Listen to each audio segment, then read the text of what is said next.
Everyone, please stand for the pledge of the flag.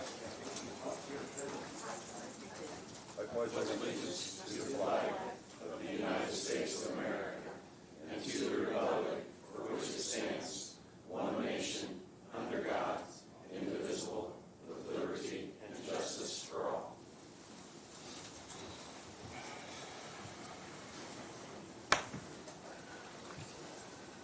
All right, first thing on the agenda is approve the minutes from the February 20th and March 4th meeting. Move to approve. Second. All in favor, aye. Aye. Legal issues. We've got 3 affidavits, payments for you to ratify on the jail project. The first of which is check in the amount of $3,034,811.95 to GM Development Companies. That's draw request number 16. And then I've got 2 for drawing down a contingency. The first one is Hagerman, and this is applied against their construction contingency in the amount of $302,723. And then the same amount, $302,723, applied against the GMP developer contingency. I'd ask for your ratification of those 3 items. Move to ratify. Second. All in favor, aye. Aye. And then a couple quick bond issues, the first of which is accepting an amendment to the irrevocable letter of credit for Jackson's Run East subdivision for a 1-year extension. The letter of credit was supposed to expire on March 18th of 24, and the extension takes it to March 16th of 25 for Jackson Run East, totaling $687,910. Move to approve. Second. All in favor, aye. Aye. And the second is releasing performance bonds for Park 130, Building 5, totaling $1,930,689.20. Move to approve. Second. All in favor, aye. Aye. That's all I have for legal issues. All right. Max Mindenhall. Morning, Max Mendenhall, Boone County. I've got 2 quotes for equipment, budgeted equipment at the Highway Department. The first one is with Clark Truck Equipment. It's a chipper box for chassis that you guys approved last meeting. Again, this is replacing a truck that is about 24 years old. For the amount of $36,449. Move to approve. Second. All those in favor, aye. Aye. Second quote I have is for a new pickup truck for the Highway Department with Harris Chevrolet, $53,470.25. Move to approve. Second. All in favor, aye. Aye. And then I do have a request for our Cub Scouts, if I could be able to do a tour of the courthouse with the Cub Scout group this Thursday. Anyway, I guess just asking your guys' permission for that one, so that we know we'll be in the building after hours. Do you know anybody that can show them around? I know a guy, yeah. Okay. Move to approve. Thank you. Second. All in favor, aye. Aye. All right, Anita Bowen. Anita, oh, yeah, I thought I saw you earlier. Sorry, I didn't. It's like, well, that's Yeah. her. Anita Bowen, Boone Area Transit System. Good morning, all. Just wanted to be here to share a little bit of an information update for 2023 public transit. So you all are the grant recipient for the 5311 program, which is like the city bus for Boone County, and Boone Area Transit System is proud to be the service provider. We are very pleased and thankful that our numbers continue to go up post-pandemic. So in 2023, we saw 876 different riders, which was up from 786 in 2022. So we saw a nice increase in ridership. That was 19,144 trips, up for, 21,845 trips, up from 19,144 in 2022. So we're pleased and thankful and appreciate the partnership. We currently have 23 drivers. That's the most drivers we've had in a while. 18 vehicles. We will have one bus for bid later this week. So you all know that we are getting a new bus this year, and hopefully also another new minivan, so we will be able to put the one bus up for bid, and I will share that information later this week. The only place we really have a gap in drivers is still over in Whitestown, Zionsville. So if you know anybody over that way getting ready to retire, looking for something to do part-time, please send them our way. We just want to remind you that probably in the next couple of years, this 5311 program will change as far as the number and the type of funding that we get as our county changes in so many ways. Looking at it becoming more urban than rural, or maybe a combination. We've had this conversation before, and appreciate that the three of you all keep engaged and have been to our place. The next time that NDOT will visit is Wednesday, May 29th, and I'll share that information again as we get closer to time. Would love if at least one commissioner, all of you, Wednesday, May 29th, it's really important that NDOT continue to see how strong Boone County is from a partnership standpoint for transit. So please join us there at BCSSI on Crown Point Drive. I'd be happy to answer any questions. Questions? Those are usually morning, right? She'll arrive probably around 9. Jeff, yes, I'll thank plan you. on being there. Awesome, thank you. Thanks again. All right, thank you. Yep. Thank you. Next on the agenda is Molly Whitehead. Good morning. Corrections MOU, is that the first step? Yes. Yes. Yes. Yeah. All right, good morning, Molly Whitehead, Boone EDC. First of 3 items for this morning is the corrections MOU. So refresher, back in 21, 22. Yeah. Thank you. Time flies when you're having so much fun. You all funded a grant for us to partner with Boone County Community Corrections and Probation. This was to set up a program, a second chance cohort for people who have been incarcerated, to provide job skills and financial literacy skills. So that contract actually is just in need of renewal. We have about $90,000 that's left on that, and we are restarting our 4th cohort on April 11th. A couple of the changes that we've made this time around, we have now tied this into drug court. So drug court is voluntary, but this program is now a part of drug court. Other people can choose to participate if they're involved in the community corrections and probation system as well. We will now have 8 different courses instead of 5. Strengths finders, accountability, financial literacy, resume job building. And ultimately our goal with this, and I'm stealing this from someone else, but we really want to focus on what we're calling the ABCs of a job. Any job to start with, then we want to encourage you to get a better job, and then we want to encourage you to get a career. So that's really what we're focusing on with this group. Appreciate your support and your renewal of this contract today. MOU. So just suggest a motion to renew the MOU. It's an annual contract. It's been a very successful program. Yeah, I've sat in on a couple of these. It's pretty impressive to see how engaged people really are that are going through this. So, yeah, I'd make a motion to approve the MOU. Second. All in favor? Aye. Aye. Very good. Next on your list? I think it's the 180 in color contract. Yes, it is. Next. So follow with me on this one. So several years ago, Boone County joined up with 5 other counties to form the 180 Alliance. This was in response to the state's READY funding. This was a $500 million program that the state put into effect. Our region received, minus fees, an award of $18.8 million. Boone County's portion of that is roughly $3 million. One of the programs within that is what's called the 180 in Color program. Because the READY initiative was originally designed to be a talent attraction, placemaking opportunity for the communities. This is why we wanted to focus on public art, because that's a desirable thing for people. And so what you have today is a contract, a boilerplate contract for the 180 in Color program. It is not a final contract yet. The contract could come tomorrow, or it could come in a couple of months. But once it does come, I'm under a very short amount of time to get it actually rolling and out the door. The contract is for, or the ready grant is for $90,000. The overall award or the overall program for Boone County will be $180,000.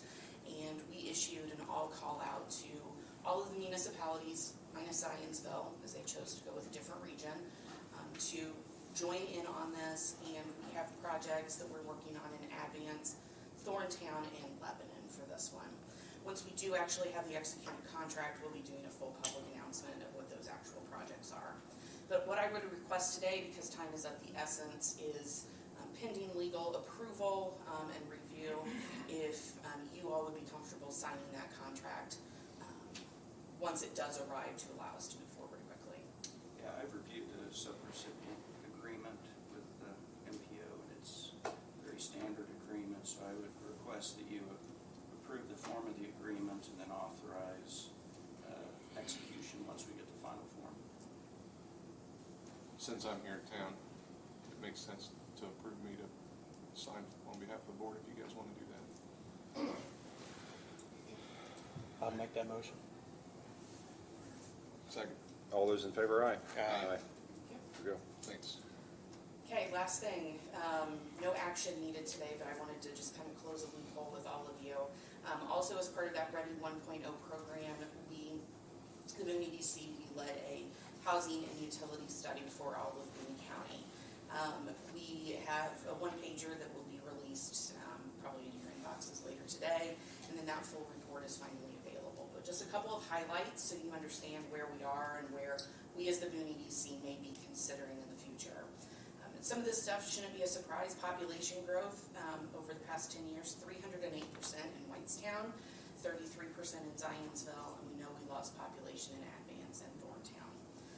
Population change by 2050, we anticipate that the largest sector where we will see the growth, 103% growth, is in the 65 and up category. This shouldn't surprise anybody necessarily, but that number was maybe a little bit higher than I was anticipating. And when we talk going forward about kind of the life cycle of housing, we know we have a gap for that senior audience. They're largely staying in their homes, and that's fine. But if they do want to move to a different location, we really don't have that many places that would be an option. So that is one area where we will be likely focusing on. A couple of other things that will just kind of guide us going forward.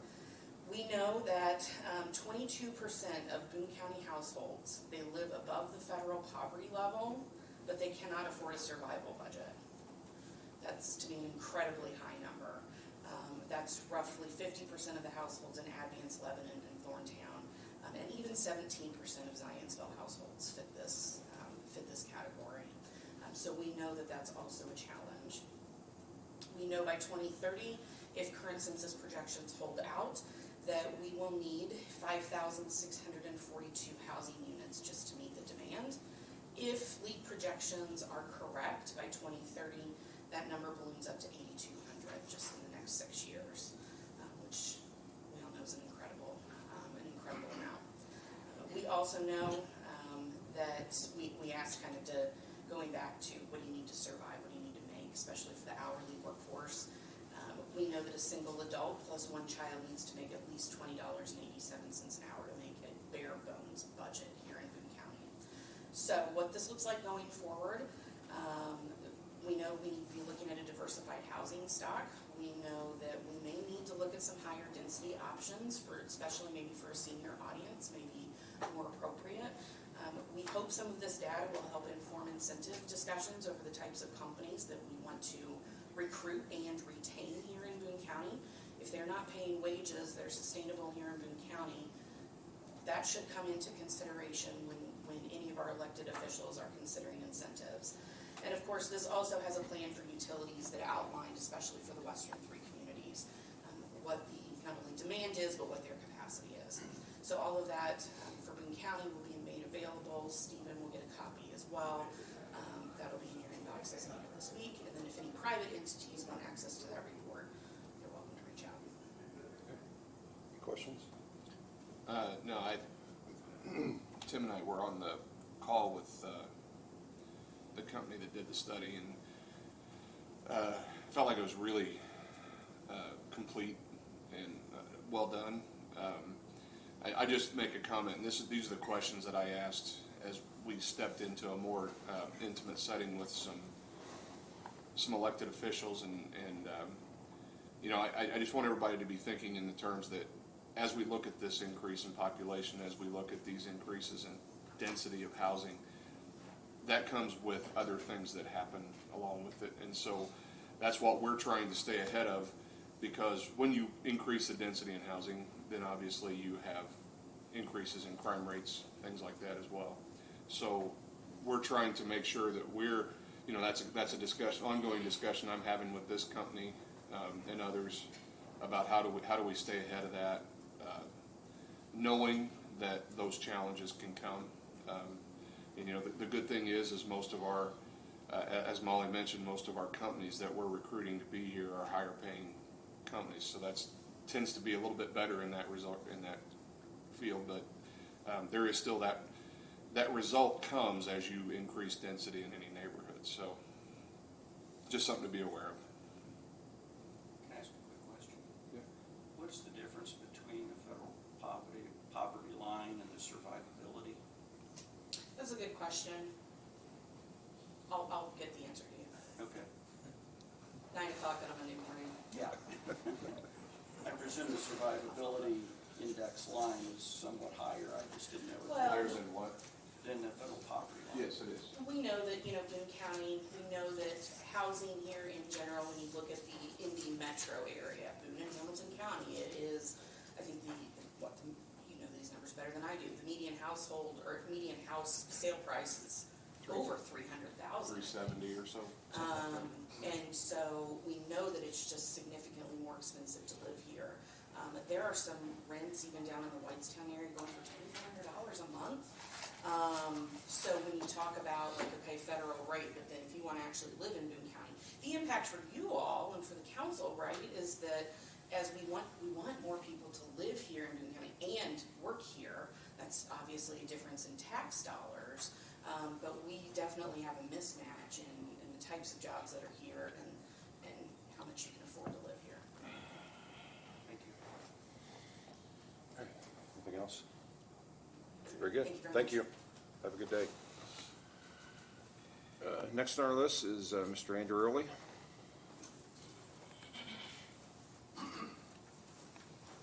Thank you, Mr. Commissioner. For the record, Mike Andreoli, 1393 West Oak Street, and members of the board, thank you for allowing me to speak today. I'm here and stand ready to speak with regard to the moratorium that was proposed by the Boone County Area Plan Commission. Commissioners will consider in one way or the other in terms of what you're going to do with that. We stand in favor of that moratorium. For those of you on the board probably are aware that I represented a large group from Marion and Eagle Township, Union Township down in the Zionsville area several years ago when a large array attempted to locate down there.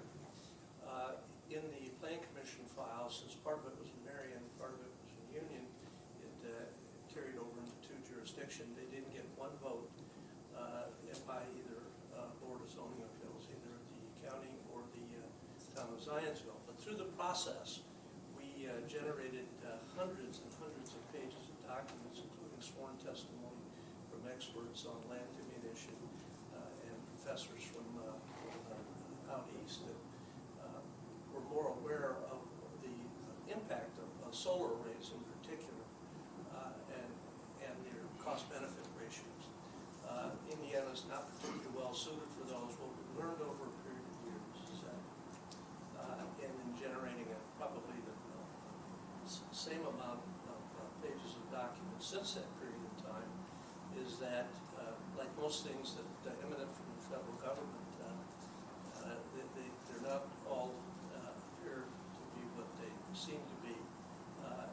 Many of them are subsidized in one way or another by tax benefits or subsidies, and essentially they're probably, in terms of solar arrays, the least efficient type of energy generation that we have, more importantly, learned and gleaned from the studies and talking with people generally in the county is that they take away, in most part, from productive farmland. Generally, the productive farmland is taken out of existence for 40 or 50 years based upon some of the contracts that were generated a few years ago. I don't know about the recent folks that are attempting to generate one. I'm here on behalf of the Jackson Jefferson group. Stacy Suffin is with me today as one of the organizers. Also, Dan and Nancy Brownlee and Victoria Wessler were involved in the union in the Marion Township opposition and remain vigilant and generate information that would be beneficial. I just think, given the long-run consequences of solar arrays in the county and what we're attempting to do by at least preserving as much farmland as we can, given the fact that we've seen large chunks of it recently annexed for industry development. There's other issues connected with this. Should they be allowed? What are the standards that you have to allow them? What are the details connected with trying to do removal of the panels in the event that they either expire by their own use or are damaged in some way or another? Many of them have the hazardous content connected with them, and there are a lot of issues with regard to disposal. All of those issues create a number of facts that, in my respective opinion, should not necessarily just be foisted on Board of Zoning Appeals.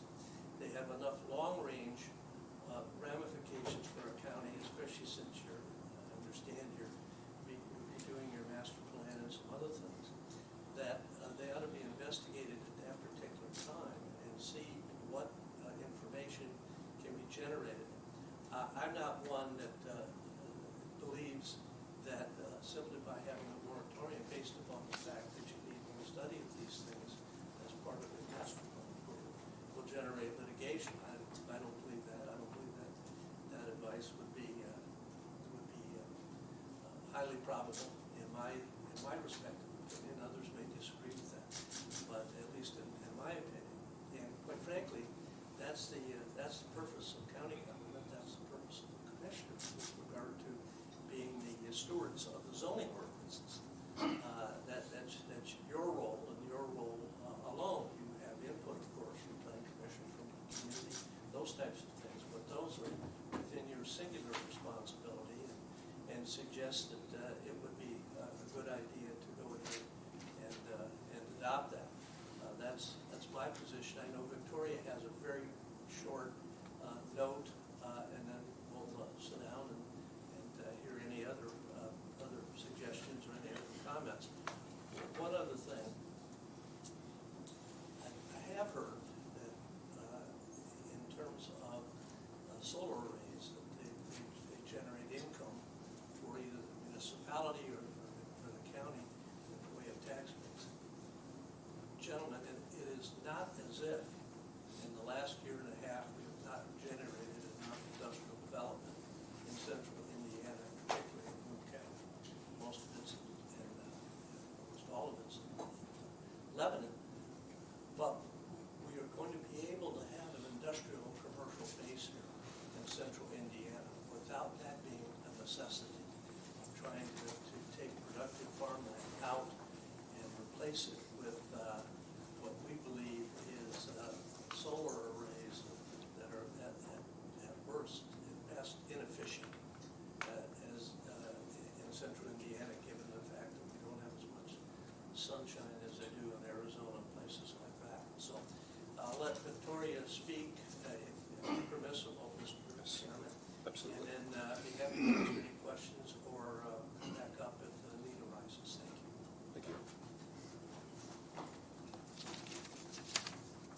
Good morning. I'm Victoria Wessler. For the record, 6906 North Caldwell Road, Lebanon, Indiana. But this morning, I am not representing myself. This morning, I am representing the over 350 members of the Boone County Union Marion Citizens for Responsible Development. Over the past 4 years, our county has been inundated with solar farm developers approaching landowners to lease their land for large-scale industrial solar installations. I simply cannot call them farms. And if these are allowed to be developed, they will forever dramatically change the landscape of our county and the lives of our citizens. Up until this point, our county has been reactive, driven by a strong, committed, and I might also add self-funded grassroots effort in its approach to these proposed projects. On March 4th, the APC requested the commissioners to instate a moratorium. We believe, the 350 members of this group, that this proactive approach is critical for the county for developing a strategy to address this issue. It gives us the necessary pause and sufficient time to be thoughtful and thorough in the analysis of the tremendous permanent impact that these projects will have on our community, and to let us decide how we want to approach them in the future. We believe that we can all agree, no matter what side of the fence that we stand on, that careful thought needs to be given to the impact of these projects, the impact that they will have on our county and on our county's land use. We need to better understand before we move forward how such projects will, among other things, result in the loss of prime farmland, create a loss of farm-related business revenue, which in turn will drive a devastating drop in the local economy, cause a significant decline in property values, affect community aesthetics, impact our natural resources and wildlife, influence the condition and viability of our soil and our water, alter the nature of our rural residential neighborhoods forever, thereby impacting the quality of life for our families. We already have people calling asking when they should move out of the west side of the county because they're hearing that a solar farm is coming and that their property will be unsellable or sellable at a very low cost. We need to understand better how these installations affect the safety, health, and welfare of our residents. And you as commissioners, as custodians of the county, would want to dig deep into that issue. We want to know how this may create local, state, and national security threats with the sale of these installations to foreign entities. Many people do not know, but adversarial countries can buy these installations. Russia, China, North Korea, Iran, Venezuela, Cuba. Right now we have an installation that's owned by a foreign country up north. China's already buying solar farms in Australia. What's make you to believe that the United States is not next? And lastly, and perhaps more importantly, is how does that align with our new comprehensive plan? It is with these considerations in mind that we ask you as the commissioners and custodians of our county and the citizens who live here and have elected you to take the necessary steps to enact this moratorium. Thank you. Thank you. Okay, I will open it up for public comment. Good morning. For the record, my name is Jeff Jacob. I'm an attorney at Hackman Hewlett with offices in Zionsville at 1620 West Oak. My office represents Hexagon Energy Group, a group that many are aware has been in the community for some time.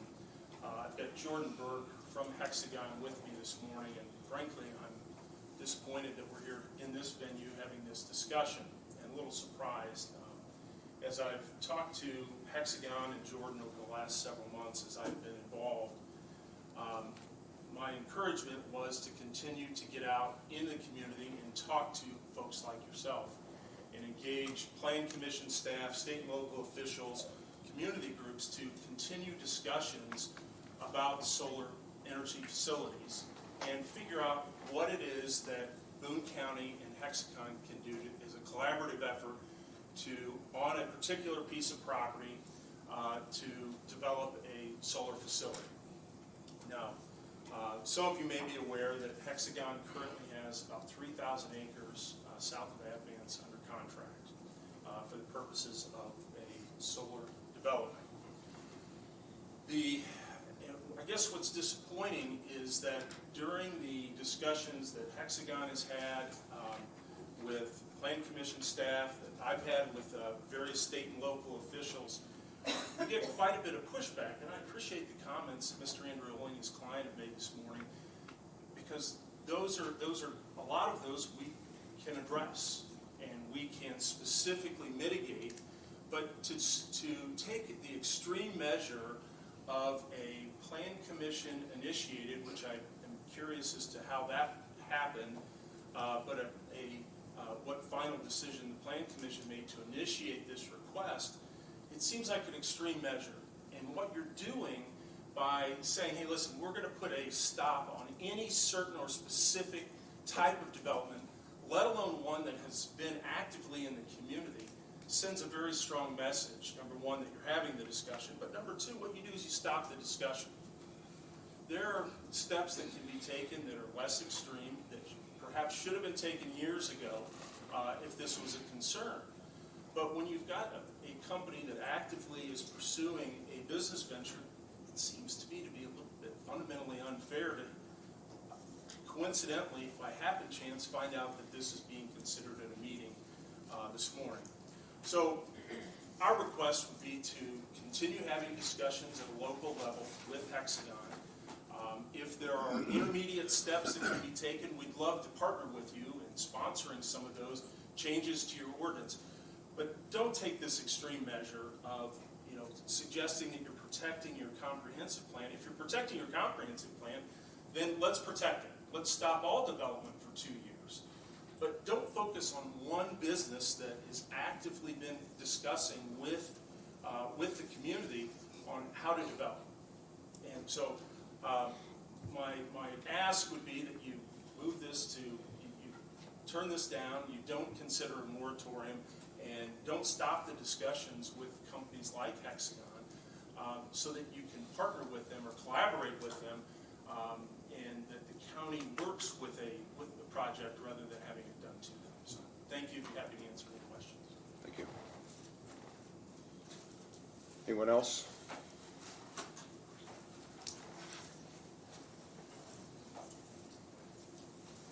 Hello, Commissioners. My name is Jordan Burke. I work for Hexagon Energy, as Jeff pointed out. Really happy to be able to talk to you today about this moratorium. I don't have much more to add, other than to just say that our company understands the concerns here in the county, concern to preserve the beauty and rural history of this place. The fact that Western Boone, where we're working, is historically focused on agriculture. We understand and respect that. We've worked with communities like this before. We've worked through moratoriums before. We're focused on that and understand that we can design a project that keeps those interests in mind. There is a way to develop a solar facility that preserves farm ground and that is conscious of the effects on people's lives and the beauty of the place. There are things that we can talk about, setbacks, hedges, whatever it is. We'd love to speak with you all more about that when the time comes. My second point that I wanted to make is, by contrast to a lot of other forms of development, and I think you all know this, and I think a lot of people here know this, solar development is soft development. It's a driven pile, no poured concrete in the ground that holds something made of primarily steel and processed sand.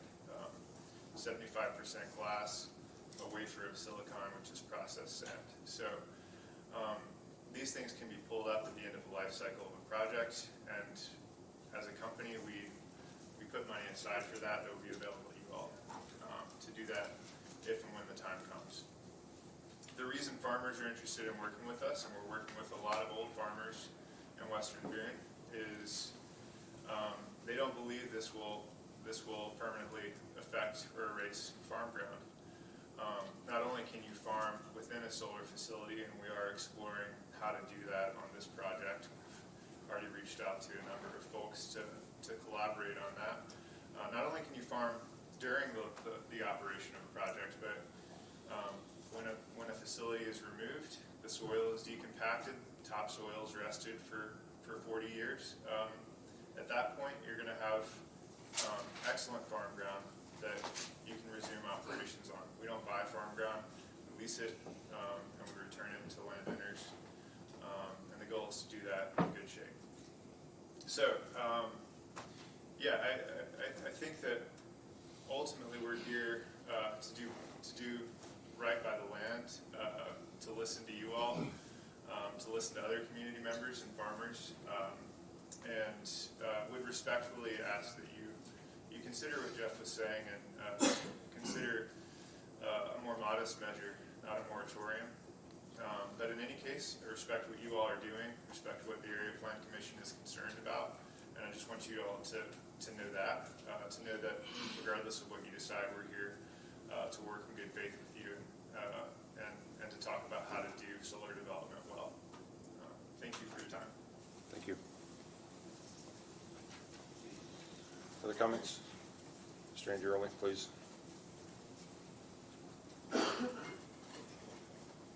Again, Mike Andreoli, 1393 West Oak Street. While I understand the need to continue to have further discussion, we could do that, provided that we're not dealing with that in the confines of applications that are coming before our Board of Zoning Appeals.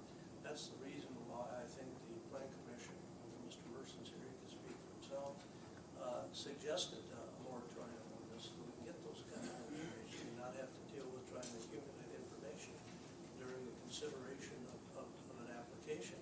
As far as communication is concerned, the Jefferson Jackson Group, now totaling 850 members on the petition, before anything has yet been filed in opposition to the solar and Jefferson Jackson, wanted to meet with Stacy Sutphin in our group, and I offered to go ahead and be the intermediary and meet with the gentleman, and 2 days before the meeting was supposed to take place, it was canceled by the group. I don't know what the reason was, but we never had an opportunity to discuss it with him, and it wasn't anything that we weren't willing to discuss. It was canceled at their request, and that's been several months ago, and it's not been rescheduled. So while discussion is good, we think the time now is to act, to go ahead and put a moratorium on that. We think it's a good idea, and thank you again for allowing us to at least opine on this issue. Thank you. Yes, ma'am.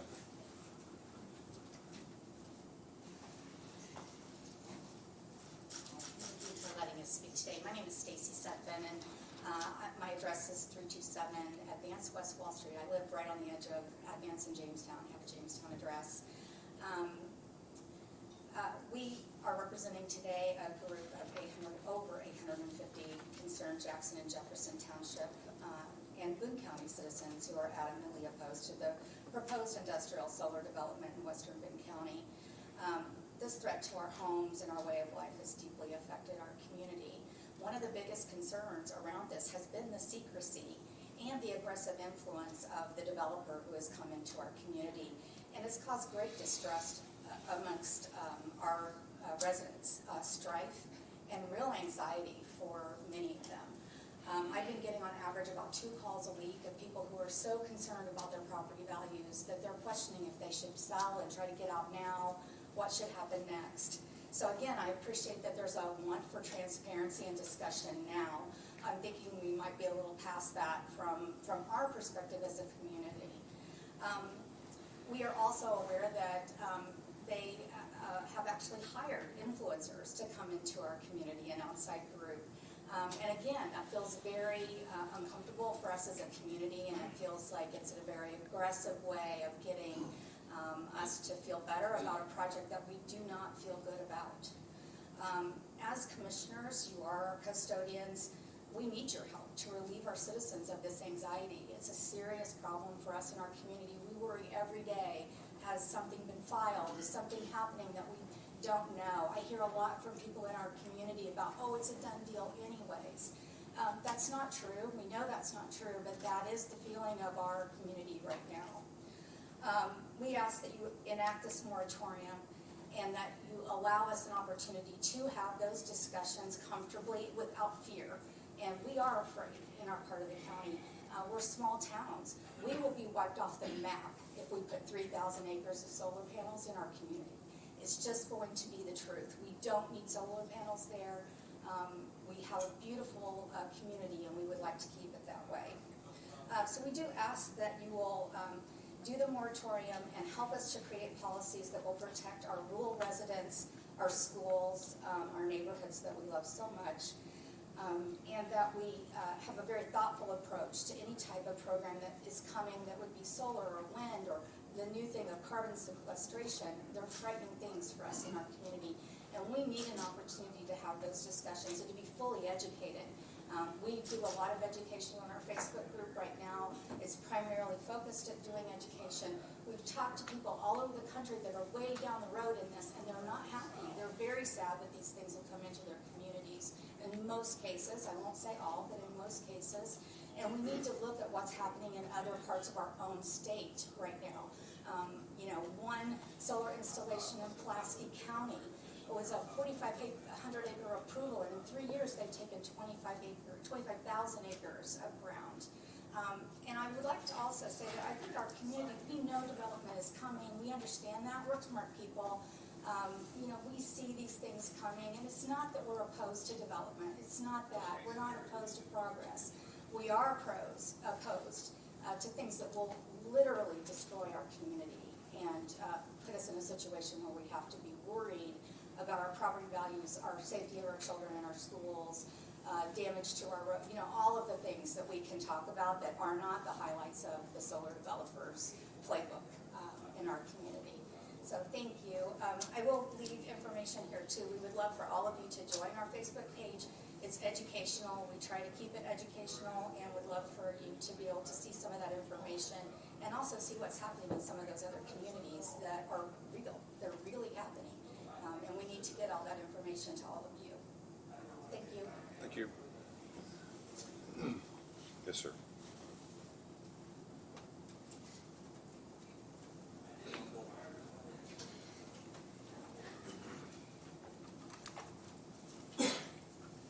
Thank you. My name's Jack Bowen. I live in western Boone County in Jackson Township, almost in center.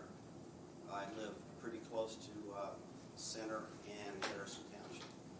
I work in Indianapolis. I've worked there 40 years, and for 40 years I've driven to work cross-country via Her Station, Fayette, Indiana. I used to go via 267, and that's changed majorly, and I avoid that area.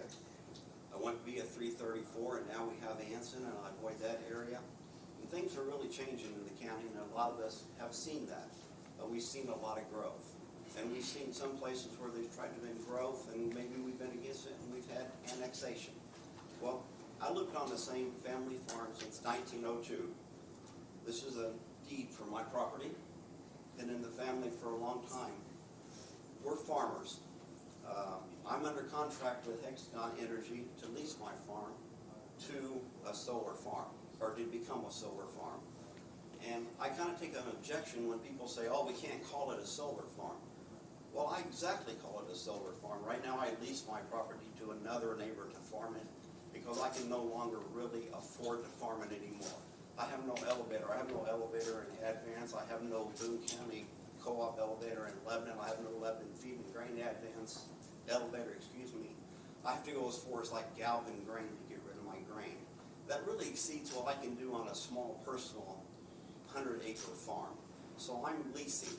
I consider that farming. I'm leasing my farm, but I consider it leasing.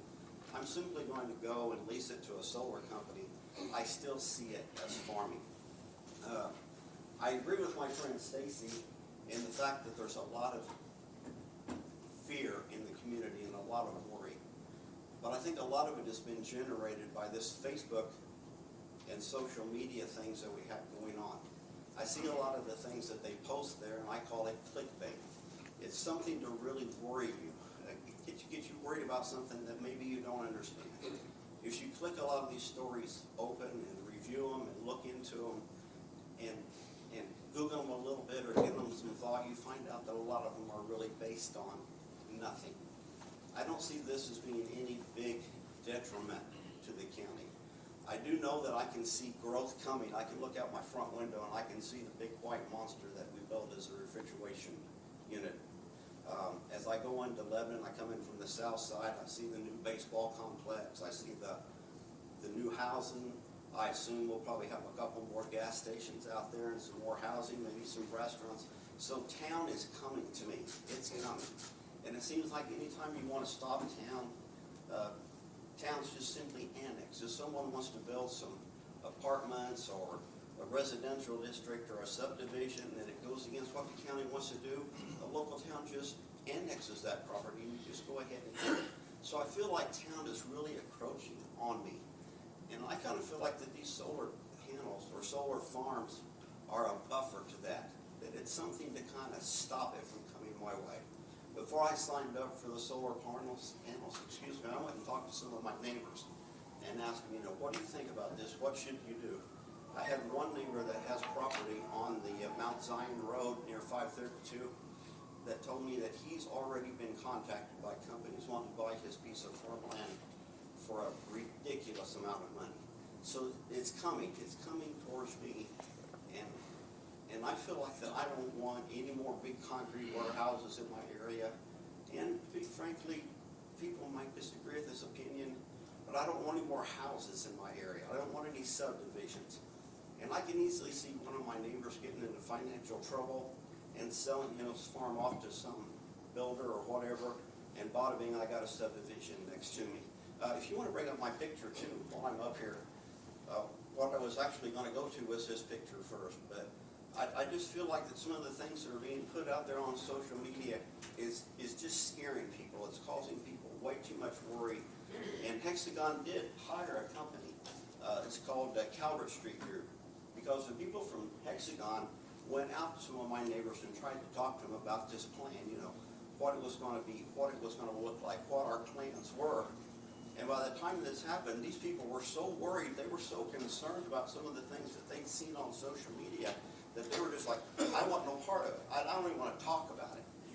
And so they were forced to basically hire a company that specialized in getting out to the community and talk to them about it. But I guess you have a little trouble with my picture. Oh, there it is. So looking at this picture, this is my backyard. That's what I look at in the summertime. I look at corn. That's what I look at. Right there is corn. Mr. Andreoli said that we don't have a plan for this. Well, we actually do have a plan for this in our Senate Bill HB 411. It basically sets standards forward for Indiana that says what we should do. Now, of course, the county can do anything they want to differently from SB 411. But SB 411 basically says that from my property line where the corn is, that Hexagon or any other company can't build something except for 250 feet away from that corn line. So if this was to come in, some of the people that are being against it, if that was their backyard, what they would get besides that corn line, Hexagon's not going to put a fence on that corn line. Hexagon is going to put a fence at 250 feet or 300 feet away from that corn line. And so between my backyard or whomsoever backyard that looks like that, they're going to have another 250 or 300 feet of red fescue and alfalfa. You're actually going to gain yard from agricultural. So I just really don't see the concerns that a lot of people are generating, a lot of the worry that's being placed on the community. I would like to see Hexagon give an opportunity to go out and talk to the people in the community and talk to you folks and explain to them what they want to do. I was contacted by more than one solar company about signing my property out. I went with a company that I thought was presenting the best sounding plan. A company that also had some experience in doing this in other areas. Someone that I felt like I could trust. I don't want this thing to look like a prison. I don't want to have 12-foot tall fences with barbed wire on top of it. And if people need trees, I don't want them to be little scruffy trees this tall. If people want trees, I want people to have good trees. I don't want the road to be tore up. And I kind of feel like you folks as commissioners, you're in control of that. A lot of times they talk about water runoff and things like that. These are all things we can control. And I think we can talk about it and come up with a plan that would work for all parties. So I just really appreciate your time. And I don't see the need for a 2-year delay. I think this is something that we can just go go forward and do and make arrangements, and I think we can come up with a good plan. Thank you very much. Thank you. Yes, ma'am. I certainly can. Please come up to the, I certainly can appreciate the issue with misinformation, and I certainly can appreciate misunderstanding some things. I'd like to clarify what Senate Bill 411 really says. Senate Bill 411 was passed in 2023. Senate Bill 411 sets voluntary standards for what they call community-ready solar and wind communities. There are voluntary standards. No one can find out who wrote them, but they are not mandatory. They are not state required. They are suggested. As someone who has researched this topic for the last 4 years, I can tell you that those standards are not very robust. The setbacks are not robust, but they are not mandatory. There is no law in the state of Indiana that has mandatory ordinances, and I just want that to be clear. thank you.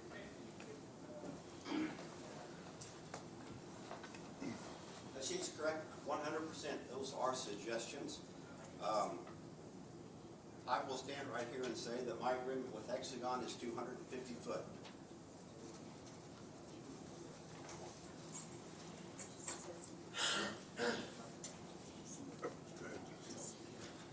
McLean Daggy, 2005 West 250 North Lebanon.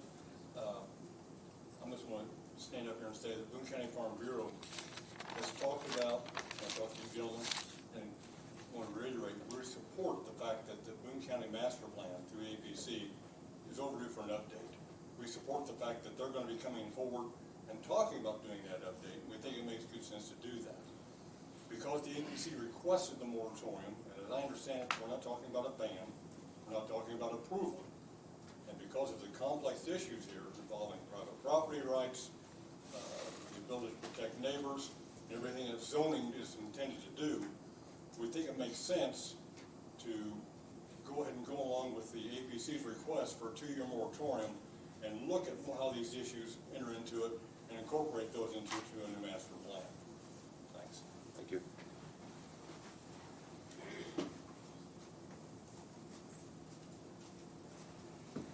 My name is Jim Love. I live at 3150 North State Road 52, Lebanon, Indiana. I just wanted to share a little food for thought. The timing of this is rather interesting. I spent last week, one of the many hats I wear is working with farmers, and I spent the last week in western Kansas. In western Kansas, if you'd like to grow dryland corn like we do here in Boone County, you should anticipate 100 bushel per acre. At 100 bushel per acre in western Kansas, that puts western Kansas as a corn deficit area. They need more corn than they can grow. They count on places like us and other places that have very fertile soil that don't require irrigation to ship corn their way. And so as we are very cavalier in what we do with this agricultural ground that we've been blessed with here in Boone County, and we remove it for whether it be just buildings or whether it's to take over and use an alternative energy source, which keep in mind, solar is an alternative energy source. I do not know what the alternative food source is if we take farm ground out of production and we have to synthetically create it. Bill Gates knows, Jeff Bezos knows, but I don't want to feed my kids any of that garbage. People have enough trouble eating GMO products that we grow on farms.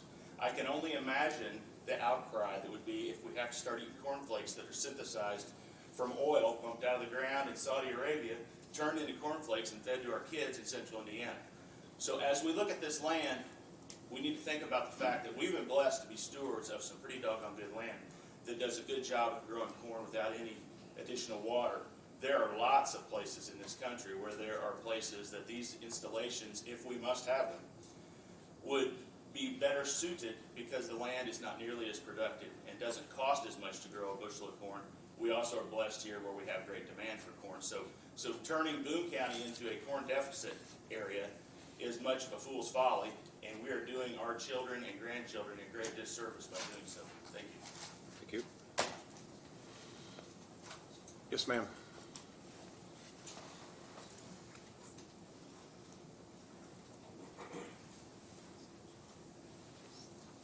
Nancy Nancy Brownlee, 7317 East 100 North Whitestown. And we've been working on this issue in eastern Boone County since 2019. And I think it's been interesting as we were driving in here to think about this fall, it'll be 5 years that we dealt with at a grassroots level solar farm. And it's interesting because we research constantly and try to continue to educate ourselves to see what the solar energy impact was 5 years ago and how much things have changed. And I would just ask that you take the 2-year pause that the APC, who's a pretty well-educated group of individuals, that they've asked for, because I look at Boone County as a whole, and we just need time to plan. I mean, as individuals and grassroots, we're out here spinning our wheels every day, spending a ton of time communicating, educating, and trying to figure out how to save our land.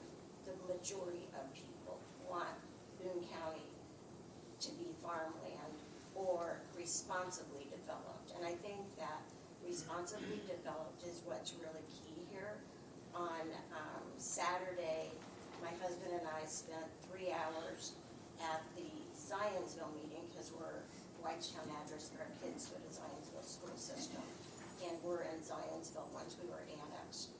And they're hiring, they did hire on Saturday, a consulting firm to basically work on the Zionsville comprehensive plan.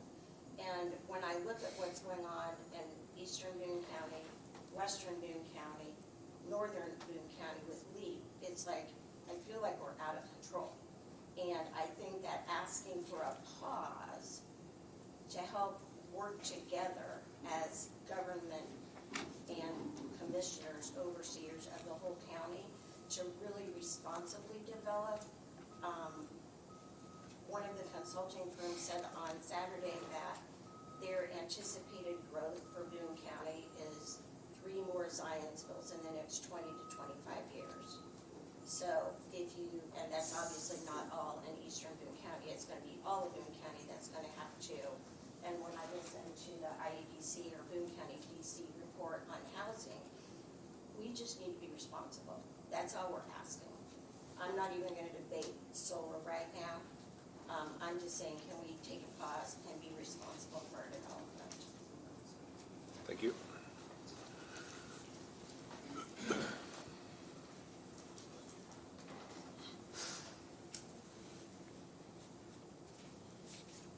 Charles Bookwalter, I live in Boone County. I just want to respond to a couple things here. I didn't actually intend to speak today, but some things were brought up I thought I should address. Like some words used here were fundamentally unfair for this business to locate here.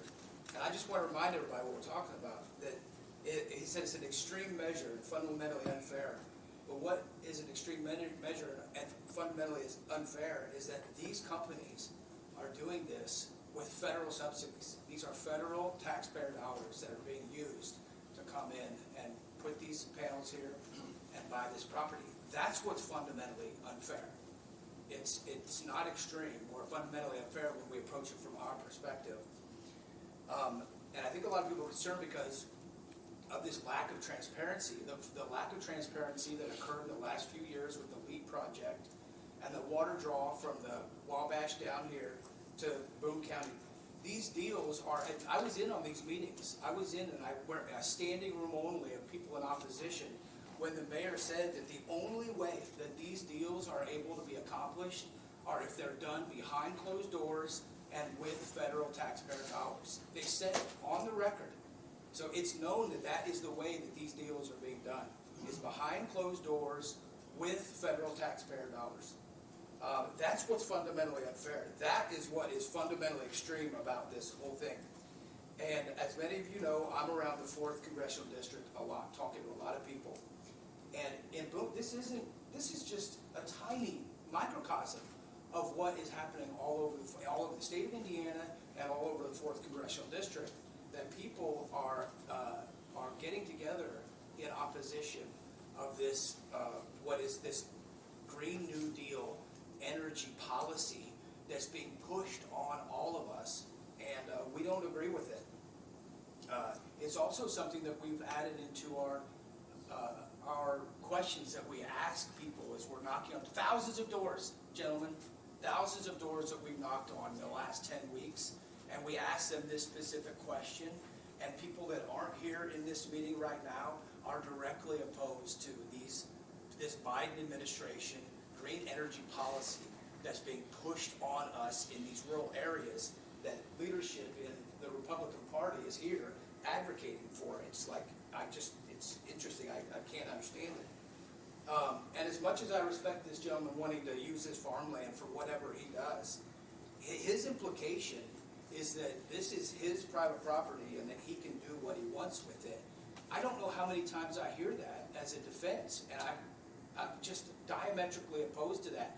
Private property rights begins with our first dollar that we make, that the government takes from us and then gives to these companies for them to come out and, what about our private property rights? That this would not be possible if it weren't for the federal subsidies. Now, if Hexagon wants to go out and they want to raise capital, they've got an incredibly good business model, and they want to exercise contracts with individuals that own that property, that's one thing. That's a free market that you can't really get in the way of. But that's not what's occurring here. That's what's extremely unfair about these things. So while I respect the gentleman wanting to use the property, that they're not respecting our fundamental rights to private property, which is the fruits of our labor, what the government is taking to make this all possible. And lastly, I'll say about this, like, social media thing about how people, I mean, it's so condescending and arrogant to think that we can't come to these conclusions on our own. Like, it's only social media that influences these opinions and ideas that we are, like we're morons, that we can't see that this is a scam being perpetrated on us. It's because these deals are being done behind closed doors that people are in opposition to this. That's what people are upset about. They know what's going on. They know their money has been taken to support these companies, and they know these deals are being made behind closed doors. And that's why people are skeptical and want a moratorium on this. So just look up in Clinton County. The one in Clinton County is a failure. The city has not gotten the tax revenue that they wanted. They postponed it another year. They just got hit with like another $3.5 million fee because they didn't do their fences right. The water runoff is a major problem that they're out there trying to pump the water off. Charles, I want to apologize. I got an emergency phone call, so I want to hear what you have to say, though. Well, I'm done. So, and then the last thing I'll say is the fact is that this room should be evidence, and that's all the evidence that you need to support a moratorium on this project. Thank you. I'm going to ask for one more comment, please, and then we I need was just to. going to ask if I could defend myself, but. You need to come. I want to make sure one thing's very clear. None of this has anything to do with the Republican Party. We are all individuals in the party. We have our own lives. We have our own jobs. Mr. Jacob here is doing his job as an attorney. And so I want to make sure that it's very clear. He and I may not even agree on this issue, but my point being is that this again is Mr. Bookwalter's way of trying to throw shade in places that doesn't need to be done. Stick to the issues. It has nothing to do with the Boone County Republican Party. And he doesn't even know where we stand on anything. Thank you. I apologize to everybody. That was, it was less than I thought it was. Can I defend myself against Mr. Bookwalter? Please, last comment of the day.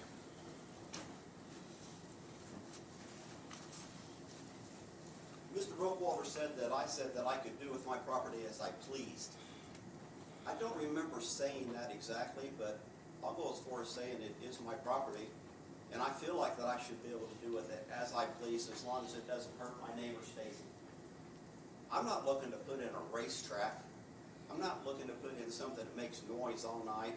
I'm not looking to put in an industrial building that's going to have lights on all night and semi-traffic coming in and out. I'm looking to put something in that's no higher than normal Indiana corn. Makes no noise. Doesn't bother anyone. It's nothing to be afraid of. It has no batteries. Everybody talks about batteries. It has no batteries. There are no batteries. People talk about carcinogens. These are silicone-based solar panels. They're not solar panels made out of cadmium. People talk about inverter noise.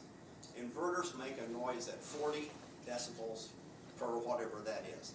A car going down 500 west with smooth tires on good asphalt makes 70 decibels.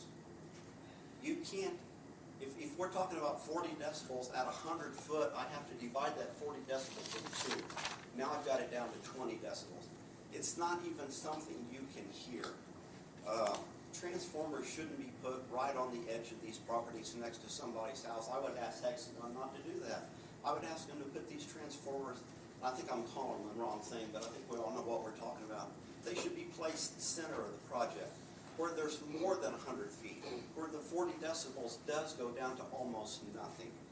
But I'm not looking to put something on my farm that, in my opinion, is going to hurt anyone. It just sits out there, makes no noise, collects sunlight, turns it into electricity that we sell to the grid. And like we all know what goes on the grid, I don't know where it goes after that. But I get money because I lease my farmland. And I'm just trying to look for a way to guarantee my retirement, guarantee maybe a way for my granddaughter to go to college, take care of my family, going on down the road. Mr. Kim Demery behind me here has said at one time, in 40 years, we don't know what the community is going to look like. And I think the community is going to look a lot different in 40 years, and I just don't want more houses and more industrial buildings in my area. And I see solar panels as a thing that will harm no one. Thank you very much. I was invoked twice, so figure that that's right. All right, we're closing, after this, we are closing the public I comment, won't invoke period. anyone else's name, but since my name was brought up twice, I think both of those are straw man arguments. They're propping up a straw man for someone else to knock down. I merely brought up the thing about parties because it's about the money. It's that the straw man is like, that I don't care if it's quiet, I don't care any about those details about this. It's that this is a policy that's worth trillions and trillions of dollars that's being foisted upon American people. And we should be fighting back about this. We should not be allowing this to happen in our own backyard. That's what this Biden Green Deal energy policy is. That's why I invoked this. And so we should not be aligning with that energy policy in Indiana, like the food belt of Indiana. And so, like, I don't care that it's quiet. I don't care about any of that. Notice that he did not argue the fact that it is federal taxpayer dollars. It would not be possible for this to occur without heavy subsidies for these companies. These solar panel companies would be small cap companies knocking on the doors of people, trying to get them to put 1 or 2 panels on their roof, trying to develop a real market as a real business that is trying to make a better product for their people. If it weren't for this incredible amount of our taxpayer dollars that were poured into these companies that have allowed them to grow quickly and inefficiently and be not poorly run companies. They're failing all over the United States. That's what I'm warning of. And I think both those people that came up in opposition to what I said just presented you a straw man that can be easily knocked down. It had nothing to do with what I actually talked about. Okay.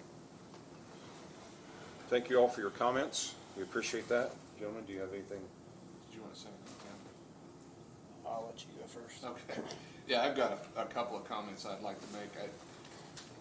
And Jordan, what is your last name?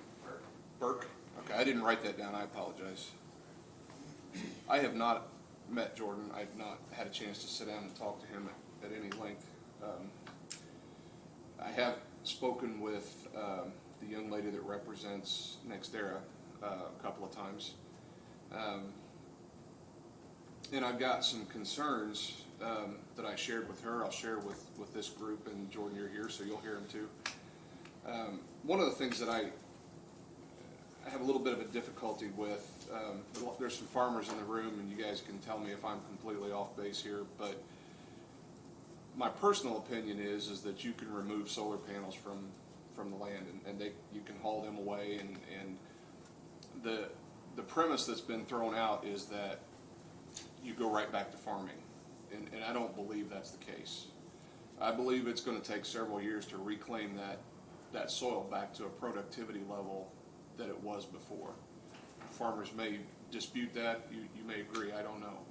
But that's just a personal observation of mine. So what I've asked for from NextEra, and I'll throw this out to you, one of the things that I think is missing from this conversation is we've had no, as far as I can tell, real study of the agricultural impact of this from a land-grant university like Purdue or Texas A&M or Oklahoma State, some of those that specialize in this field. It seems to me that's something that's missing here. We need to know, is there an impact for a long-term effect on this farmland? Having said that,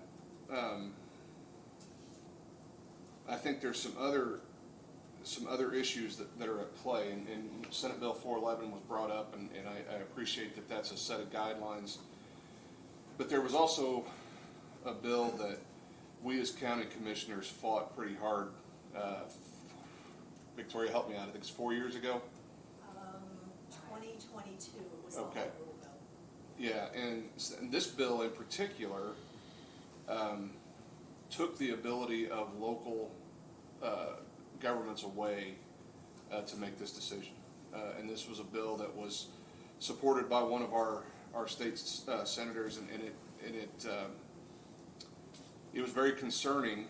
And I'll tell you why I find it extremely concerning in the light of this particular conversation is that the language from that bill was adapted and was passed in a bill for carbon sequestration. And so what had happened was I've got friends in Vigo County that I've talked to. They took away the ability of the local government to control that carbon sequestration pipeline. And that's a fight that's going on today, and it'll continue to go on.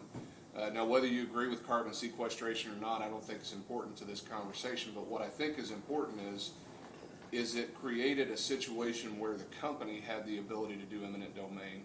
It created a situation where the local zoning did not have the ability to say no to it. That's my biggest concern in this conversation right here today, is that we do have a structure. We have the APC. We have the county commissioners that vote on final zoning changes. And I don't believe that the state has the right to take that away from us. And I want to be careful about that. I have discussed with Mr. Jacob a couple of times, or once at least, on this particular, and I shared with him I do have that concern, that if we shut a door and we say no to the conversation, then we may not be a part of that. We may not be a part of that discussion going forward. That's what my concern is with a moratorium. I think it's something to consider. I don't know that we're ready for it, but that may be the result of the conversation. But what I'm afraid of is if we put on a moratorium, we may have this decision taken away from us. And that's something I certainly don't want to happen. So what I'd like to have is some work here soon. I discussed with Donnie before the meeting that maybe a workshop really soon to discuss what the ramifications of a moratorium are. And what those legal, we've had some discussions of what does that set in place for us, and how does that, working with Stephen and the APC, how does that create, what kind of plan can we create to make sure that we're covering all of this? The result may be of that workshop, we decide that next month we're voting, or 2 months from now we're voting on a moratorium. I don't know. But I do believe that we've got a little bit of work to do before we make the decision. So I've got a lot of notes here. I don't want to get too deep in the weeds. But I have real concerns about using farmland for solar. And it bothers me. But I also understand Mr. Boland's property rights. And I don't want to infringe on that. So I don't think I'm ready to make a decision today, but I'm open to the conversation. The bill, you were referring to the carbon sequestration bill when you were talking about? Well, there was a solar bill prior to that. The language is very similar. Do you know what bill that is, Victoria? Well, I can find out. Okay. I mean, I share a lot of the same concerns that were expressed here today, particularly the using of public money. I agree with Jeff that I think a workshop is appropriate, and you know that we should discuss this before making a decision about a moratorium. So that's really all I wanted to add. There was one point that and John Merston's in the back there, and I just want to clarify something because I don't want the public to misunderstand what happened in our last meeting.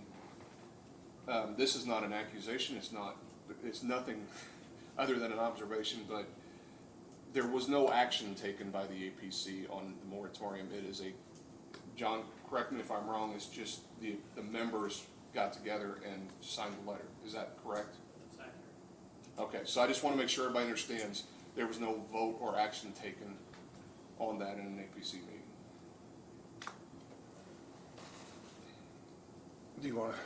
I was just going to say I very much agree with Jeff and Tim that there are legal consequences to a moratorium, and so I think it would be a really good idea for the three of you, me and Stephen, to sit down and talk about what the process is, what it looks like, what the consequences are. And the other side of this is a moratorium doesn't do any good unless you're at the same time revising the comprehensive plan. I think somebody, and I can't remember who, said that we've got a new comprehensive plan. We don't. It's very old, it's very dated, it doesn't address solar. And I believe there's a meeting coming up with you all in the council. When is that, Steve? I believe it's April 12th. April 12th, to address that exact topic. The Area Plan Commission is recommending the comprehensive plan be updated. I believe Victoria or someone mentioned that Zionsville is in that process also. But if you are going to do a moratorium, it doesn't do any good at all unless the comprehensive plan is also updated. So I'll leave it at that. Well, I greatly appreciate everyone being here today. I think that this meeting has not been long enough for this discussion. But on the other hand, too, I don't want to take up the rest of your day today here because we still have some business to take care of.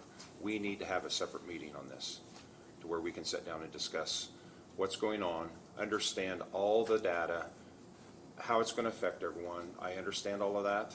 I'm big on private property rights, but I'm also big on how I affect all the neighbors with whatever I do on my land. And so I want to make sure that we listen to more people, not against anyone that's sitting here. I greatly appreciate you coming here. It's very important. I did not, to be upfront and honest, I did not plan for this to go as long, but that's why it's a public meeting also. And it's open for all of you to be here and to speak on these issues. And so there's a lot more data that needs to be given to us before we decide what's going to go on. And so I think that we need to get on this hot and heavy in the next few weeks, very few weeks, to decide what direction we're going to go and what's the best for the landowners, for the neighbors, for everyone that lives in Boone County.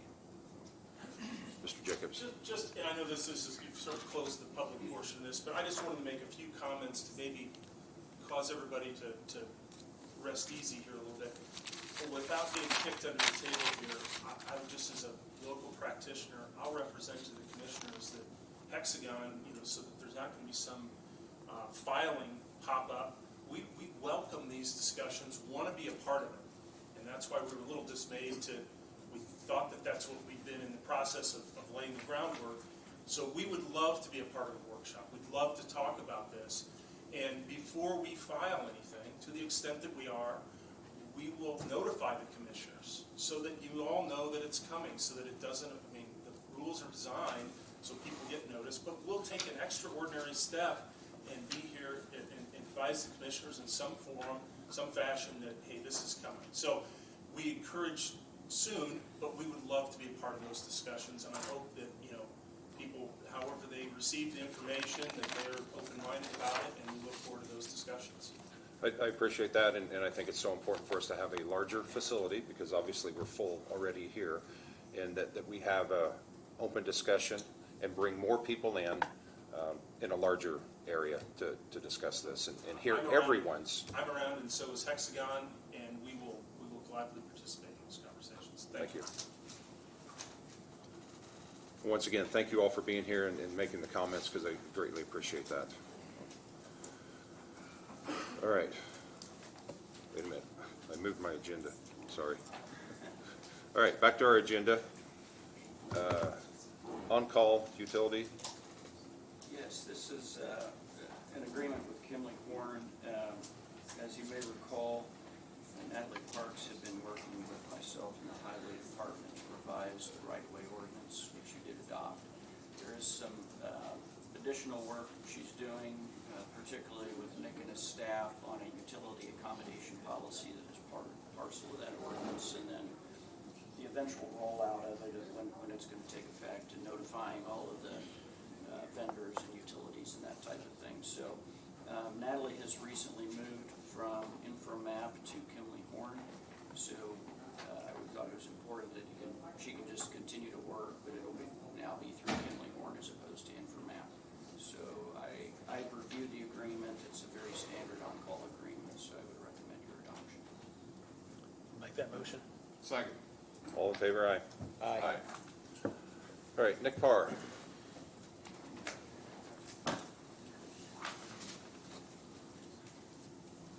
Nick Parr, Boone County Highway. The agreement on the agenda is Butler Fairman and Seifert consulting agreement for construction and inspection on a countywide sign replacement project. DES number 2101725, federal aid project to replace signs across the entire county in our jurisdiction, regulatory and warning signs. It's a federal aid project funded at 90% federal dollars, 10% local dollars.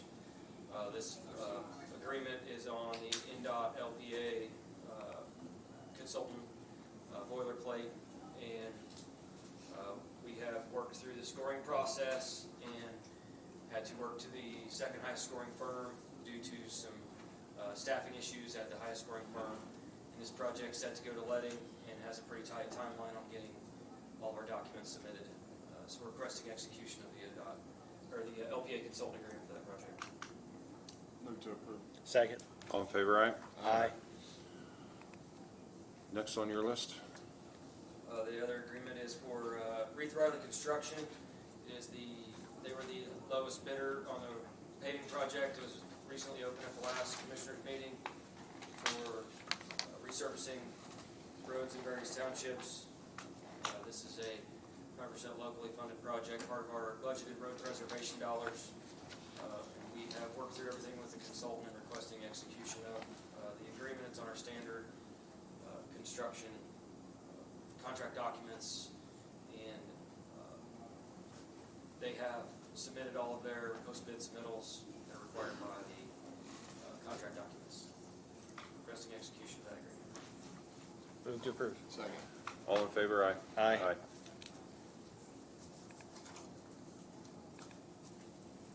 That's all for now. Thank you. Old business, Mr. Nielsen. Not really old business, it's new, but. Good morning, Commissioners. Mike Nielsen, Project Manager. Just a quick update on the projects that we're currently working on. We conducted for the Justice Center, we conducted our meeting number 58, our owner-architect contractor meeting, with a 53% project completion date. We went 248 days talking about safety without a reportable incident. But last week we had a contractor hurt his shoulder when a door fell against his shoulder. He self-reported it. and went to the hospital and got checked out. He's got follow-up meetings with the doctors. Nothing serious, but it is, according to Hagerman safety standards, it is a reportable incident. So they did do a post-incident review with the contractors, so that has all been taken care of. So we have to start the safety clock over, and now we're at 8 days without a reportable incident. One of the issues, and I highlighted in red my report to you, is we continue to dewater in front of Unit B for our deep excavation site for that deep structure. We're just having a problem getting all the water out of there so that we continue digging a few more feet and we can set that structure. We've had to insert more wellheads and bring out another pump, and we're hoping that that takes care of it. If it doesn't, the project team has to sit down and really just kind of figure out what the best solution is. Making a lot of milestones on the project. Building A walls, which is Sheriff's Administration, both on the first and second floor, is up and going. Building A and B, all of the overhead HVAC and other infrastructure that goes in the ceiling, they've been working on and completed a lot of that. Building C we have, which is the coroner's building, we have the slabs poured and the interior masonry walls have been completed there. The walls for Building B, which is Community Corrections Reception Area, is completed as well. The infirmary and kitchen masonry walls are completed. A lot of the door frames are hung throughout the facilities. And the front of Building C, if you haven't been out there, now has been brought down to a little bit below grade level. And it looks quite a bit different and kind of looks what it's going to look like in the future. Just some milestones that we need to accomplish. Backfilling on the sally ports so we can put in foundation and concrete there. Working on it, continuing to work on the juvenile main entry block to be laid by the masons.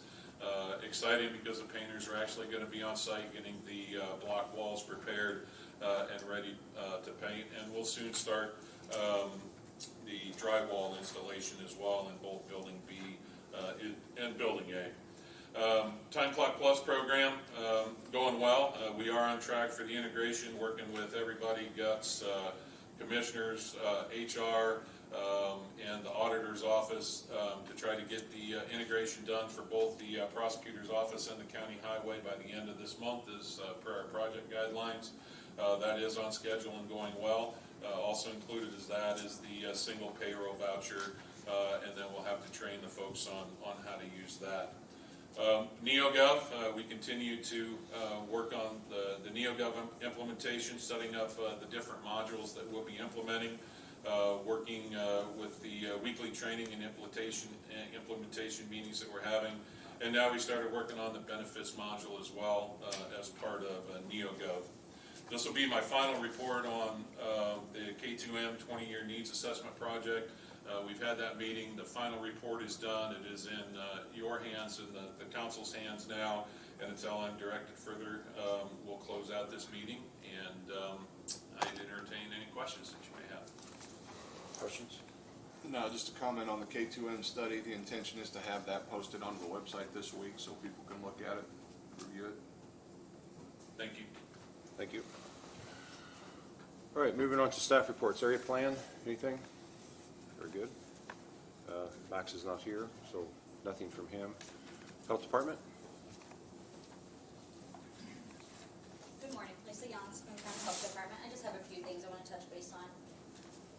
So our flu season, so we are still in moderate activity for flu season right now. So we still have flu vaccine available at the Health Department on a walk-in basis. We have provided some on-site flu clinics, so I just want to go over that. So we went to the Boone County Senior Expo, Lebanon Manor, Zionsville Schools, and the jail this season. And then along with everything that we've given at the Health Department, we've given about 600 flu vaccines so far. We also have COVID vaccines still available. There has been an update recommended from the CDC that all people 65 years and older should receive one additional dose of any updated COVID vaccine, at least 4 months from their previous dose. That's all I have. Thank you. IT? Nothing for HR? So now we're back to Nick.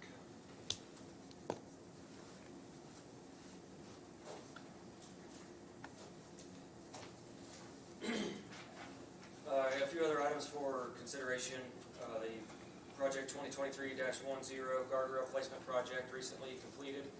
There was a few changes in the line items that were in that contract for pay items. So the item we're bringing for consideration is the change order number 1. Includes all the over and under runs from the entire project. Total amount overruns $1,142, which increases the contract amount to $129,719. These are areas where guardrail had been placed that were identified as issues that could arise due to the increase in traffic or changes in the geography, fences and trees being removed and bridges being replaced. So we had identified those areas, got quotes from contractor, was quickly able to get that project completed. It was done with safety dollars, and we are requesting execution of that change order so we can close out the project. Move to approve. Second. All in favor, aye. Aye. The next one's a CivilCon quote for pipe materials that we stock in our lot for our crews to do drainage projects. This is for a total of $18,708.30. We've used the annual material bids as companies would honor them and provide materials that we are able to use and prefer to use for culvert replacements. Typically, these are culverts sized from 12 inches to 30 inches in diameter. Just adding these back to our stock, so we have them for our crews to go out and replace these as the need arises. Move to approve. Second. All in favor, aye. Aye. The next one is Project 2024-02 is resurfacing in various townships. The construction engineering or construction inspection agreement with BF&S for task order number 45 to perform those services. We typically have them working on various jobs part-time throughout the county. This is not full-time work, but as the contractor's doing items that need to be overseen, and we have them follow up with the contractor to make sure pay items are complete, and we get what we're getting what we're paying for. So this agreement is for Butler Fairman and Cypher to perform construction inspection on task order number 45. Move to approve. Second. All in favor, aye. Aye. We have a milestone letter that they've submitted for bid extension. They did not submit a bid, and nobody submitted a bid for our annual material bids in the fall of last year for all of our materials that we used throughout calendar year 2024. We reached out to them because they were the bidder previously that had submitted for patching materials. They agreed to leave their price the same, hold it consistent from 2023 into 2024. And in order to do that, we've asked them to submit a letter committing to locking in those prices for 2024. The materials we only purchase for pipe when we replace culverts across blacktop roads, or if we need to patch holes in roadways, we get this mix as needed. It's a limited amount and limited quantities, but that way we can have it on our annual material bids. Move to approve. Second. All in favor, aye. Aye. I have 2 bond releases. I don't know if I need to do them separately, Bob, or just do them together. Working the right-of-way permits. They have requested us to release the bonds. We've looked at the sites. Staff has evaluated them and advised us to proceed with asking for these bonds to be released. The first one is CBE 1026549. It's with Everstream GLC Holding Company in the amount of $21,000. We're requesting that to be released. And the other one is 993-05949 with Lebanon Utilities in the amount of $5,000. Move to approve. Second. All in favor, aye. Aye. Other items for just for information, 450 North was recently reopened just east of 52. WA030 project. It's open to local traffic. There's ongoing work still going to be continuing out there to do some touch-up work, but locals will be able to get through. We're going to be paving that section of the pipe crossing. We've got to do some fence replacement work too as well. Did that go through quicker than what we anticipated? It's about on schedule. Was it? Okay. It went pretty good. The project didn't see anything that was major during construction. There was some items that will bring a future change order for how the gate baskets were placed and how the riprap was going to be paid for during that. It was just unclear with the contract documents, working those things out with the contractor and inspection firm. County Road 900 North is still closed up near Montgomery and Clinton County. Still going on that bridge replacement project. And then recently, I know I discussed with you guys, sent an email about us being awarded funding for 2 bridges in the federal aid call that was in November. So there was $155 million that NDOT awarded, and we were awarded $8.2 million for 2 different bridge projects. There are 2 different stages. One of them is all 4 phases of the project got awarded. The other bridge is a smaller bridge. We're doing design locally, and this was for federal dollars for construction and construction engineering phases. So it'll be done much quicker than the one with all 4 phases. It'll take several years to get through that project and all the environmental requirements. That was all the information I had today. Good. Thank you. Please. Jim Love, I just have a question for you, Nick. When will the the Whit Road replacement for the road that's confiscated, when will the replacement road be open? So the question is about the roads around the LEAP site. So what this was called during development was Eastern Bypass. It's more like County Road 100 West, but the connection between 375 and 450 has remained closed throughout the winter time, as it did not have all the surface material on it, didn't have all the striping, connected it to 450 North, didn't want to encourage more traffic on 450 North.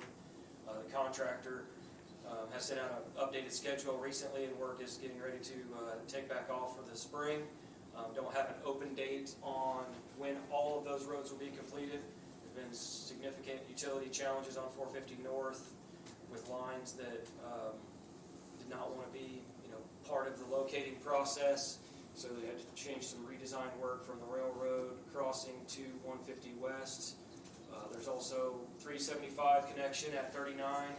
There was some getting permits from NDOT for the work that was taking place, so there's not a connection at 375 and 39. It's the same at 47 and 150 West. They've apparently posted signs at 47.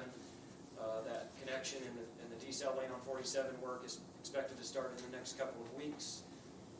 Don't have a specific hard date on completion, but as weather allows, as work starts, they'll be working on it, and getting it hopefully done this spring would be the ideal situation. Don't have a date that I can provide, but I can definitely hook them up with a contractor. That's how I've been getting most information out to people that live out there, is getting straight to the contractor. If that's not working, Well, I'm pretty sure I know when it's going to get open. okay. So Because we got to get through their farm.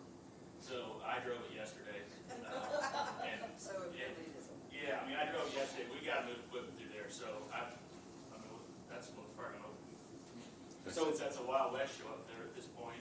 I mean, hell, every road up there's closed. If you read the signs. Okay. Thank you. Elected officials, anyone? Hold on, let me make sure first. All right, public comment now. Yeah, my name's Corey Brown. I live at 1815 South 1100 East Zionsville. Last March, the highway department contacted me about essentially 2 Bobcat bucket loads of dirt that I put in what should have been a ditch line. There's not a ditch line. The neighbor to my north at 1815 South 1100 East filled his entire ditch into where it's flat as fly gets. And they said I needed to remove the dirt and put a driveway in, file for a permit, which I had done a long time ago and then just never ended up doing it. Then I went and filed for a permit on March 16th, got no response. Filed a written complaint about the neighbor's whole entire ditch being filled in at the highway department, got no response to that. I also filed a complaint about he has put in an illegal drain from one side of the road to the other side of the road via a bore that he had TPI boring put in. The highway department, the surveyor's office told me years ago that I was not allowed to do that because it's illegal. The concern is if that pipe were to get cut off, it's only a 2-inch pipe, but if that got cut off with someone with a bush hog or whatever, the water's going to erode out the road, and then you're going to have a problem.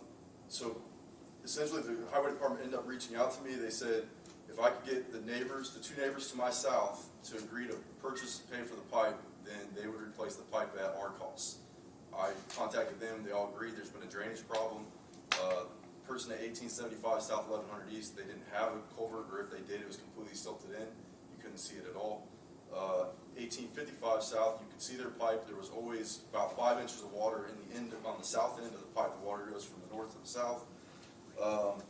So the county comes out, they put in the pipes, 4 culverts. There was 1875 South got one, 1855 South got one. My yard got 2 because I'm putting in essentially a U-shaped driveway. The issue is, they sent me an email saying that if I was going to do the work myself, which I had originally proposed that I would do all 4 driveways myself, they said that it needed to be put into their standards or removed. This is from Nick Brenner. So I stated the driveway needed to be installed to our standards or removed. This is yet to be completed. We are unable to locate your blah, blah, blah. They go on and on. The problem is, I have a copy here. I sent a copy to the secretary of the county standard drawings, standard drawing BC 603010 and BC 603004.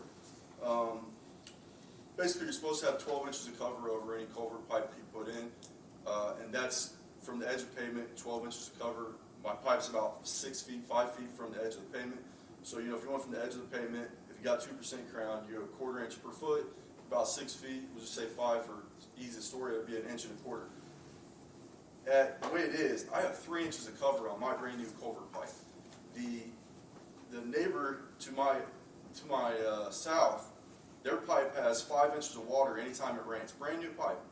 The county said they were going to reestablish the ditch from north of my property to the south.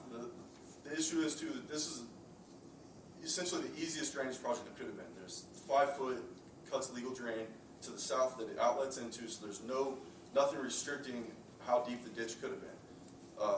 The only thing is the county came out, they literally took the pipes out and just laid them right back where they were. They did no excavation at all. There's still grass, the whole ditch line. They basically refused to fix it.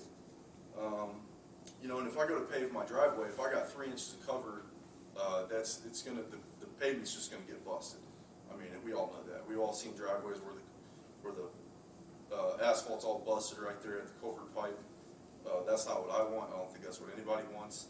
Also, the other issue is that the property to my north still has no ditch at all. So any roadshed water that comes off the road essentially comes up to my house. And then the way the property falls anyway, it all goes to the south, about a foot of fall from my neighbor's yard to my yard. So it basically puts all water to my house, which I'm sure you can agree that any water you can keep from an area, you want to keep from it. Well, without a ditch, all the roadshed is just coming straight to my front yard, to my neighbor's front yard. It's just been a constant issue. So, I'm just trying to get answers as to why the county standards weren't followed, why the project wasn't done in a way that the county themselves told me if I did it, I would have to do it to their standards, which they clearly didn't do. My neighbors to the south of me, the Coltons, were not available today because they are on vacation, and the person to the south of them, I'm not sure who that is, they just bought the property. So, I don't know what else I'm trying to say other than I'm not gonna pay the invoice. It's $1,800 something for something that they replaced the pipe and they put it back in the exact same position it was in, which I just put the pipe in a year earlier. So my existing driveway, the water between it and the south driveway of that, the Colton's driveway, the water just stands 5 inches of water anytime it rains. And what was the point of replacing the pipe if the whole idea was we get the 3 to the south of me to replace theirs so that we can reestablish the entire ditch as they said. They said they were going to reestablish the ditch from north of my property to the south and let it outlet into the Cuts legal drain. Also, the surveyor's office tried to get this project done a few years ago when they redid the Cuts legal drain. The highway department didn't want anything to do with it. So they're aware of it too. Kenny Hedges, I saw him here last meeting. He said that whole thing needed redone to begin with. Obviously, I don't want to speak for him, but he's not here, and it's just a simple project at the highway department. I just feel like they just sent somebody out and they didn't really look at what was going on. They just went off the complaints of 1815 South, 1100 East, the person who really caused most of the problem. by filling in their entire 200 foot of road frontage. And it's, you know, the water comes from north of him to his driveway, and then he puts a bore in under the road, and then anything south of his driveway is just flat. So all that water sheds to my property, which is south of his driveway. And I just trying to get some answers as to why it's not being taken seriously, why it's not being fixed. Anytime it's been brought up in an email, no response about it. You know, the other thing too is they located the whole entire his front property. So before they started the project, the locates were done to the whole project that we had spoke about, all the way from 1815 south all the way to 1875 south. So everybody's road frontage was located with, and my thought was, okay, why would they locate it if they're not going to do any digging there? Because there's no sense in, you know, calling in locates and having them locate if they're not going to do anything. So when they told us that's what they were going to do, and then they had the locates, it was like, okay, that is what they're going to do. They originally only located my property and his property. I contacted the highway department and said, hey, they didn't locate the other two properties. They said, thanks for letting us know, and then, you know, they just didn't do what we agreed on. And then they're telling me they're going to send me the collections. So that's the other issue too. It's like, I'm not paying the bill until we get either an answer as to why it wasn't put into county standards and done right, or, you know, what's going on. This is like the simplest of simple drainage projects that just got, you know, be like, say you want to go get a new pair of shoes, and you go to the shoe store and they just put new laces in your old existing shoes. That's what we got. You know, we got the same crap that we had. It's not draining or anything. That's All right, all. we'll look into it. Any other public comment? Hearing none. Documents. Claims? Claims, yeah, those two. Questions? Second. All in favor, aye. Aye. Aye. Mail? The most important one is a letter from Michaela Byerly, who's a 4th grade student at Maxwell Intermediate School in Maxwell, Indiana, who is looking for information on Boone County for a school research project. So hopefully we can put together a packet and send to Michaela so that she and her classmates will know what a wonderful place Boone County is. That's not the first request for that, is it? It is We had another student. We had one last year, and I think it was Maxwell also. So they keep, Okay. the lucky student keeps getting Keeps Boone coming to County. Boone County. Well, Yep. good. Good.